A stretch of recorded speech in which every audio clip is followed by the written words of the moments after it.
லங்காஸ்ரீ நேயர்களுக்கு வணக்கம். இன்றும் இணைந்திருக்கிறீர்கள் லங்காஸ்ரீ நியூஸ் இன்சைட் தமிழ் நிகழ்ச்சியுடன். நீங்கள் வெளிநாட்டில் இருக்கும்போது உங்கள் பெற்றோரின் மருத்துவ தேவைகள் அனைத்தையும் நாங்கள் ஒருங்கிணைத்து கவனிக்கின்றோம். வருடாந்திர பதிவு, சிறப்பு தள்ளுபடி, மெடிப்ளேஸ். ஊடகத்துறையில் சாதிக்க வேண்டுமா? லங்காஸ்ரீயில் இணையுங்கள். Video editor, content creator, news editor பணிக்கு இப்போதை விண்ணப்பியுங்கள். உண்மையாகவே எனக்கு தற்போது இலங்கையில் நடக்கின்ற ஒரு சிலருடைய கருத்துக்களை பார்த்து சற்று அச்சமாக இருக்கின்றது, பயமாக இருக்கின்றது. இன்னும் ஒரு 2019 ஏப்ரல் 21 போல ஒரு கருப்பு சம்பவம், ஒரு மிளச்சித்தனமான சம்பவம் இலங்கையில் இடம்பெற போகின்றதோ என்ற ஒரு பயம் எனக்குள்ளே எழுந்திருக்கின்றது. அதற்கு காரணம், அதை சொன்ன உதயகம்மன் பில நேற்று ஒரு விடயத்தினை சொல்லியிருக்கின்றார். இது நேற்றல்ல, இதற்கு முன்பதாகவும் ஒரு இடத்திலே சொன்னார். அதை நாங்கள் நியூஸ் இன்சைட்டிலும் விவரமாக பார்த்து விளக்கப்படுத்தியிருந்தோம். இருப்பினும் நேற்று இரண்டாவது தடவையாக இதே விடயத்தை, ஒரே விடயத்தை சற்று அழுத்தமாக குறிப்பிட்டிருப்பதை நிச்சயமாக நாங்கள் சற்று அவதானத்தை செலுத்தியே ஆக வேண்டும். ஏனென்றால் அண்மையில் தான் முன்னாள் ஜனாதிபதி மஹிந்த ராஜபக்ஷ ஒரு விடயத்தை இப்படி சொல்கின்றார்: ஆட்சி அதிகாரத்தை, பலத்தை பிடிப்பதற்கு எம்மிடம் ஒரு சிறந்த திட்டம் இருக்கின்றது, மிக விரைவில் ஒரு மாற்றம் வரும் என்று அந்த நக்கல் சிரிப்புடன் சொன்ன அந்த விடயம் இருக்கின்றதே, அது யாரும் இலகுவில் கடந்து சென்று விட முடியாது. அதுதான் அங்குதான் இருக்கின்றது சூழ்ச்சி, அதன் பின்னணியில் தான் இருக்கின்றது அனைத்து மர்மங்களும். அதை தேட வேண்டும். பெரிய தலையே அப்படி சொல்லும் போது அதன் கோலபாளையாக்களான உதயகம்மன் பில போன்றவர்கள் மீண்டும் மீண்டும் ஒரே விடயத்தை அழுத்தமாக சொல்வது ஒரு பெரிய சந்தேகத்தை ஏற்படுத்தி கொண்டிருக்கின்றது. என்ன சொல்கிறார் உதயகம்மன் பில? நேற்று ஈஸ்டர் தாக்குதல் இடம்பெற்று 7 வருடங்கள் நிறைவு. இந்த 7 வருட நிறைவு தினமான நேற்றைய தினம் உதயகம்மன் பில 2 தேரர்களையும் அவருடைய கோலபாளையாக்கள் ஒரு 3 அருகில் வைத்துக்கொண்டு ஊடகங்களுக்கு சொல்கிறார் இப்படி: சஹாரா நசீமால் 13 முகாம்களில் பயிற்றுவிக்கப்பட்ட தற்கொலை குண்டு தாரிகளாக மாறியிருக்கின்ற 300 பேர் இன்னமும் இலங்கையில் சுதந்திரமாக சுற்றி கொண்டிருக்கின்றார்கள். அந்த 300 பேரால் இலங்கையில் மீண்டும் ஒரு மிளச்சித்தனமான பயங்கரவாத தாக்குதல் இடம்பெறப் போகிறது. இதை இலகுவில் எடுக்க வேண்டாம். இதை இலங்கையின் புலனாய்வு பிரிவு அவதானத்தை செலுத்துங்கள், இதை பாருங்கள் என்று உதயகம்மன் பில சொல்கிறார். உதயகம்மன் பிளவினுடைய கதைகளை பெரிதாக எடுக்க வேண்டிய அவசியம் இல்லைத்தான். ஒரு முட்டாள்தான் அது என்று சோசியல் மீடியாவிலே பலர் சொல்கிறார்கள். அது உண்மைத்தான். சோசியல் மீடியாவில் எங்களுக்கு பார்க்கக்கூடியதாக இருக்கின்றது. உதயகம்மன் பில ஒரு புத்தகம் எழுதுகிறார். அந்த புத்தகத்தின் முடிவில் என்ன சொல்லப்படுகின்றது? ஈஸ்டர் தாக்குதலின் பிரதான சூத்திரதாரி சஹாரா நசீம் தான், அதற்கு மேல் யாரும் இல்லை, ஆகவே இதற்கு மேலே யாரும் நாங்கள் விசாரணை நடத்த தேவையில்லை என்று உதயகம்மன் பில அந்த புத்தகத்தினூடாக சொல்ல முற்படுகிறார். ஆனால் அதே உதயகம்மன் பிள்ளை என்ன சொல்கிறார் தற்போது? சாரா நசீம் தான் பிரதான சூத்திரதாரி, ஆகவே இதற்கு மேல் யாரும் இல்லை, விசாரணைகள் நாங்கள் நீண்டு கொண்டு செல்ல தேவையில்லை என்று சொல்ல உதயகம்மன் பிள்ளை அடுத்த தடவை இந்த பக்கம் சொல்கிறார்: சாரா நசீமால் பயிற்றுவிக்கப்பட்ட 300க்கும் அதிகமானோர் இன்னும் இலங்கையில் இருக்கின்றார்கள். 13 முகாம்களிலே பயிற்றுவிக்கப்பட்டவர்கள். அவர்கள் இவ்வருடம் கண்டியில் இருக்கின்ற தலதா மாளிகையில் இடம்பெறுகின்ற எசல பெரேராவிற்கு அதை இலக்கு வைத்து ஒரு தாக்குதலை நடத்த திட்டமிட்டிருக்கின்றார்கள் என்ற ஒரு சர்ச்சை, ஒரு பயங்கரமான விடயத்தினை வெளிப்படுத்தி இருக்கின்றார். இது முதல் தடவை அல்ல, நான் முதல் குறிப்பிட்டது போல 2வது தடவை. இந்த விடயத்தை இலங்கை அரசாங்கம், ஜனாதிபதி அனுரகுமார திசாநாயக்க இந்த அரசாங்கம் விளையாட்டாக எடுக்கக்கூடாது என்று தான் நான் குறிப்பிடுகின்றேன். காரணம், 2 தடவைக்கு மேலே அழுத்தம் கொடுத்து இந்த விடயத்தை இவர் சொல்வதென்றால் நிச்சயமாக உதயகம்மன் பிளவுக்கு இது சம்பந்தமான பல விடயங்கள் தெரிந்திருக்க வேண்டும். அல்லது என்னை பொறுத்தவரையில் என்னுடைய கருத்து எப்படி என்றால், சில வேளை ஆட்சி அதிகாரத்தை பிடிக்க மஹிந்த ராஜபக்ச குறிப்பிட்டாரே, எங்களிடம் ஒரு திட்டம் இருக்கின்றதே, விரைவில் ஒரு மாற்றம் வரும் என்று, அந்த திட்டம் தான் இதுவா என்ற ஒரு கேள்வி சந்தேகங்கள் பொதுவாக எழுகிறது. யாருக்காகவும் எழுகலாம். அப்படி ஒரு விடயம், அப்படி ஒரு சந்தேகம் யாருக்குமே எழக்கூடிய சாத்தியங்கள் தான் இருக்கின்றது. காரணம், இவர்கள் அப்படியாப்பட்டவர்கள். ஆட்சி அதிகாரத்தை பிடிப்பதற்காக எவ்வளவோ அநியாய அக்கிரமங்களை செய்தவர்களுக்கு மீண்டும் இந்த ஆட்சி அதிகாரத்தை, இந்த பேராசை, அந்த பேய்களுக்கு இருக்குமே அந்த பசி, பேய் பசியில் இருப்பவர்கள் தான் இவர்கள். இந்த பேய் பசியில் இருக்கின்ற இவர்களால் மீண்டும் ஒரு தாக்குதல், பயங்கரவாத செயற்பாட்டை இலங்கையில் செய்விக்க முடியும். ஆகவே இவர்களுடைய இந்த கருத்துக்களை இலகுவாக எடுத்துவிட்டு கடந்து செல்ல முடியாது, விளையாட்டாக எடுக்கக்கூடாது. உடனடியாக ஆழமான விசாரணைகளை துரிதப்படுத்த வேண்டும்.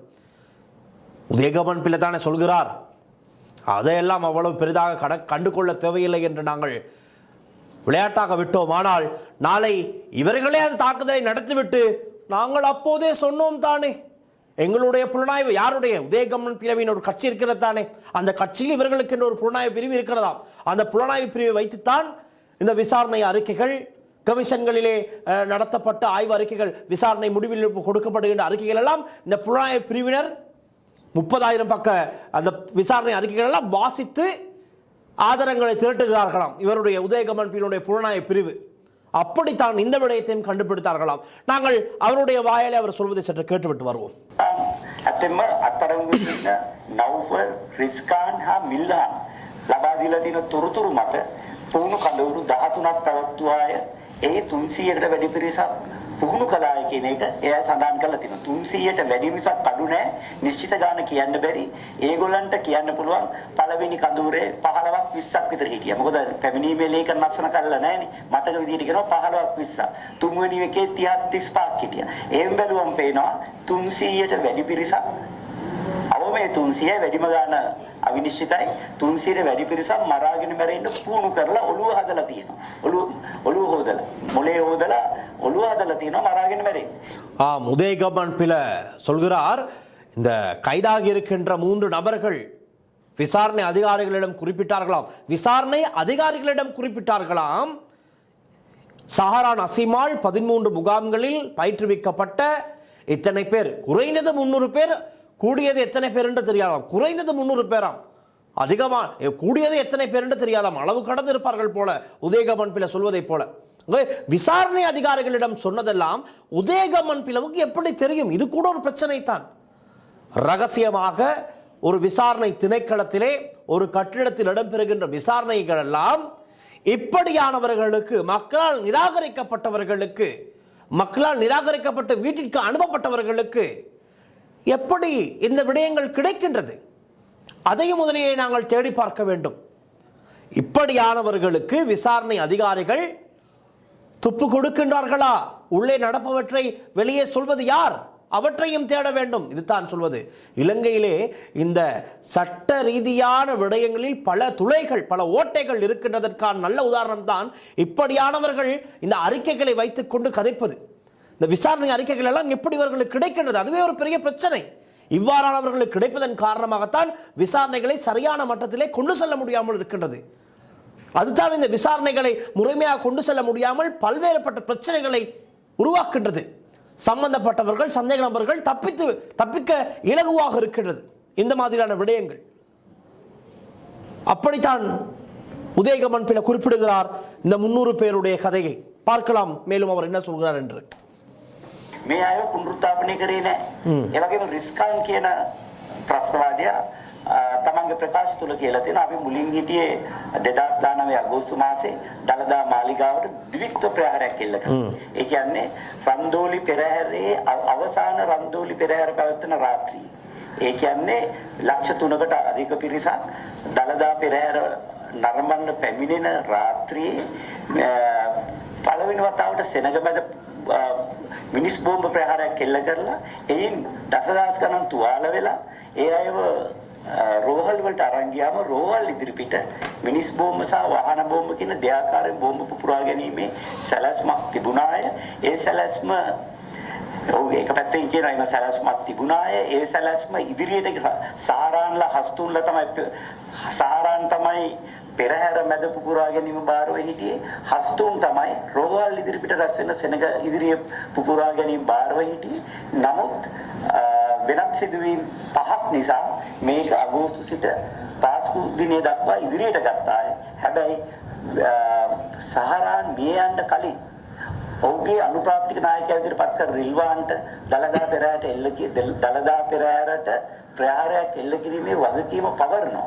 නමුත් රිල්වාන් ඇතුළු මේ ප්‍රහාරයේ මූලික වගකීම හිටිය අය 2019 අප්‍රේල් 26 වෙනිදා සයින්ද මරුදුවලදී පුපුරවා ගැනීමකින් මරණයට පත් වෙනවා. ඒක නිසා තමයි 2019 දළදා පෙරහැරට ප්‍රහාරය එල්ලුන්නේ නැත්තේ. නමුත් දළදා පෙරහැරට ප්‍රහාරයක් එල්ල කළ යුතුයි කියලා ඔළුව හදපු 300 ගණන් පුනරුත්ථාපනය කරන්න නැතුව අත්අඩංගුවට ගන්න නැතුව අදට සමාජයේ නිදැල්ලේ හැසිරෙන නිසා මේ වසරේ දළදා පෙරහැරට උනත් එවැනි ප්‍රහාරයක් එල්ලවීමේ අවදානමක් තියෙනවා. මීට කලින් බුද්ධ්‍යාංශ කරපු අනුතුරු පොලිසිය ගණන් ගත්තේ නැහැ, ආණ්ඩු ගණන් ගත්තේ නැහැ. අඩුම ගන්නේ මේ අනුතුරු ඇඟවීම ගැනවත් අවධානය යොමු නොකළොත් අනාගතයේ මහා ලේගංගාවක් මේ මහනුවර ගැලීමේ අවදානමක් තිබෙනවා. கண்டியில் தலதா பிரஹேர தலதா மாளிகைக்கு அருகிலே ஒரு இரத்த வெள்ளம் ஓடப் போகின்றது என்று கடுமையான ஒரு எச்சரிக்கையை தான் உதயகம்மன் பிள்ளை விடுத்திருக்கின்றார். அதாவது சாரான் அசிமுடைய அந்த குழுவினர், தீவிரவாத குழுவினருடைய முதல் திட்டம் கண்டி தலதா மாளிகையில் நடைபெறுகின்ற எஸ்எல பெரேராவில் தற்கொலை குண்டு தாக்குதலை நடத்துவதுதான் முதற்கட்ட திட்டமாம்.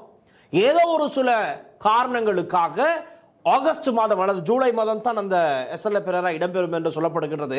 ஆனால் உதயகம்மன் பிள்ளை ஆகஸ்ட் மாதம் என்கிறார். எப்படியோ கண்டி எஸ்எல்ஏ பெரேராவில் நடத்தவிருந்த திட்டம், அந்த பயங்கரவாத தற்கொலை குண்டு தாக்குதல் திட்டத்தை ஏப்ரல் 21க்கு மாற்றிக் கொள்கிறார்களாம். ஏப்ரல் 21ஆம் தேதி சாரன் அசீம் திட்டமிட்டபடி ஆலயங்கள், கிறிஸ்தவ தேவாலயங்களிலும் ஹோட்டல்களிலும் நடத்திவிட்ட தாக்குதலை சாரன் அசீமுடைய சகோதரனுக்கு பொறுப்பு கொடுக்கின்றாராம். நாங்கள் இந்த ப்ரொஜெக்டை, இந்த பிளானை நாங்கள் முடிக்கின்றோம், நீ ஏனையவர்களுடன் இணைந்து கண்டி தலதா மாளிகை தலதா பெரேராவில் இந்த தாக்குதல் திட்டத்தை நடத்து, 2ஆம் கட்ட தாக்குதலை நடத்து என்று குறிப்பிட்டு சாரானுடைய சகோதரனுக்கு இந்த வேலையை பொறுப்பு கொடுத்து விட்டு தான் சாரன் அசீம் தற்கொலை குண்டு தாக்குதல் நடத்தி கொண்டு செத்து விட்டாராம். உதயகம்மன் பிள்ளை சொல்கிறார். இது யார் சொன்னதாக? அந்த தீவிரவாத குழுவில் கைதானவர்களுடைய ஒரு நபர் சொன்னதாக விசாரணை அதிகாரியிடம் தெரிவித்ததாக உதயகம்மன் பிள்ளை குறிப்பிடுகிறார். ஆனால் சஹரான் அசீமுடைய சகோதரனும் ஏப்ரல் 26ஆம் தேதி சாய்ந்த மருதுவில் அவருடைய வீட்டில் அனைவரும் மறைந்திருந்த போது போலீசார் அவர்களை நெருங்கிய போது இவர்கள் அந்த குண்டுகளை வெடிக்க செய்து இறந்துவிட்டதன் காரணமாக அந்த திட்டத்தை செயற்படுத்த சாரன் அசீமால் அந்த குழுவினரால் பயிற்றுவிக்கப்பட்ட மேலும் 300க்கும் அதிகமானவர்கள் இன்னமும் இலங்கையில், நான் ஆரம்பத்தில் சொன்ன விடயம் தான் உதயகம்மன் பிள்ளை அவருடைய வாயால் சொன்னதை தான் உங்களுக்கு தெளிவுபடுத்துகிறேன். இலங்கையில் இன்னும் சுற்றி கொண்டு தான் இருக்கிறார்கள், இன்னும் இங்கே தான் இருக்கிறார்கள். இந்த வருடத்திலாவது அந்த திட்டத்தை செயற்படுத்துவதற்கான வாய்ப்புகள் அதிகம். ஏற்கனவே வந்த புலனாய்வு அந்த அலர்ட்டை யாருமே கண்டுகொள்ளவில்லை. ஒரு தாக்குதல் திட்டம் நடந்துவிட்டது, இதை நடத்த விடாமல் பாதுகாத்துக் கொள்ளுங்கள் என்று ஒரு எச்சரிக்கை, ஒரு அச்சுறுத்தலை உதயகம்மன் பிள்ளை விடுத்திருக்கின்றார். 300 பேர் செய்கிறார்களோ இல்லையோ, இப்போது இவர்கள் சொல்லிவிட்டு இவர்கள் தரப்பினர் செய்தாலும் ஆச்சரியப்படுவதற்கு இல்லை.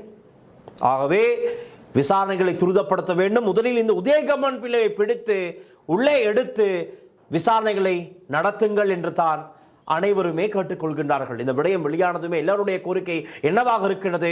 உதயகம்மன் பிள்ளை கைது செய்யுங்கள், விசாரணைகளை ஆரம்பியுங்கள் என்று தான் இப்பொழுது அனைவருமே குறிப்பிட்டுக் கொண்டிருக்கின்றார்கள். அது நடந்தால்தான் இந்த உதயகம்மன் பிள்ளை சொல்கின்ற விஷயமெல்லாம் உண்மையா பொய்யா என்பது தெரிய வரும். காரணம், தேவையற்ற ஒரு அச்சத்தை ஏற்படுத்துகின்ற ஒரு கருத்து இது. தேசிய பாதுகாப்பை மீண்டும் அச்சுறுத்தல் கேள்விக்குள்ளாக்கின்ற ஒரு ஸ்டேட்மெண்ட் இது. உடனடியான ஆக்ஷன் எடுக்கப்பட வேண்டும். இன்னமும் விளையாட்டுத்தனமாக இருந்தால் இவர்களால் செய்யப்பட்ட ஒரு தாக்குதல் நிச்சயமாக ஆட்சி அதிகாரத்தை பிடிப்பதற்காக 2019 நடந்தாக சொல்லப்படுகின்ற அந்த ஈஸ்டர் அட்டாக்கை போல மீண்டும் ஒரு தாக்குதல் இலங்கையில் இடம்பெற்றால் மக்களால் கொண்டு வரப்பட்ட இந்த ஆட்சி, இந்த அரசாங்கத்துக்கும் கெட்ட பேர், அதுக்கு பிறகு எந்த விதமான சான்ஸும் இல்லை. அதே போல அப்பாவி மக்கள் இன்னும் எத்தனை பேர் உயிரிழக்கப் போகின்றார்கள் என்ற ஒரு பாரிய கேள்வி எழுந்திருக்கின்றது. அப்பாவி மக்கள், அது தமிழராக இருக்கலாம், சிங்களவராக இருக்கலாம், முஸ்லீமாக இருக்கலாம், யாராக இருந்தாலும் அப்பாவி மக்கள். இவருடைய அரசியல் சூழ்ச்சிகள், கடும் போக்குவாதம், தீவிரவாத கொள்கைகள் இதெல்லாம் அடிப்படையாக வைத்து ஏதோ ஒரு காரணத்திற்காக, ஏற்கனவே ஒருத்தர் பெரிய முதலை சொன்னதே, ஒரு திட்டம் எங்களிடம் இருக்கின்றது ஆட்சி அதிகாரத்தை பெற, அப்படி சொன்ன அந்த தரப்பினர் இதையும் செய்துவிட்டு தேசிய பாதுகாப்புக்கு அச்சுறுத்தல். பாருங்கள், இந்த நாட்டை பாதுகாக்க எங்களால் மாத்திரம்தான் முடியும். மக்களே வாக்களியுங்கள், எங்களுக்கு மாற்றத்தை கொண்டு வருவோம். ஒரு மிலிட்டரி ஜனாதிபதி தான் சரி இந்த நாட்டை ஆளுவதற்கென்று மீண்டும் அந்த கும்பலை ஆட்சிக்கு கொண்டு வரத்தான் ஒரு பாரிய சதித்திட்டம் நடப்பதாக என்ன தோன்றுகிறது. அதெல்லாம் நடக்க விடாமல் இருந்தால் இவர்களை கைது செய்து விசாரணைக்கு உட்படுத்தப்பட வேண்டும் என்பதுதான் பிரதான விடயமாக இருக்கின்றது. அதே போல இன்று ஒரு முக்கியமான நாள் மற்றும் ஒரு நாள் என்னவென்றால் ஈஸ்டர் தாக்குதலின் இன்னும் ஒருவர் முக்கியமானவர் கைதாகி சிஐடியில் இருக்கின்றார். அவர்தான் சுரேஷ் சலே, துவான் சுரேஷ் சலே. இன்றைய தினம் முதற் தடவையாக கொழும்பு கோட்டை நீதிமன்றத்திற்கு அழைத்து வரப்பட்டார். பாதுகாப்பு கடுமையாக இருந்தது. அதாவது முதலாவதாக முன்னாள் ஜனாதிபதி ரணில் விக்ரமசிங்க அழைத்து வரப்பட்டார் கொழும்பு கோட்டை நீதிமன்றத்திற்கு. அதே போல தேசபந்து தென்னக்கோன் அழைத்து வரப்பட்டார்.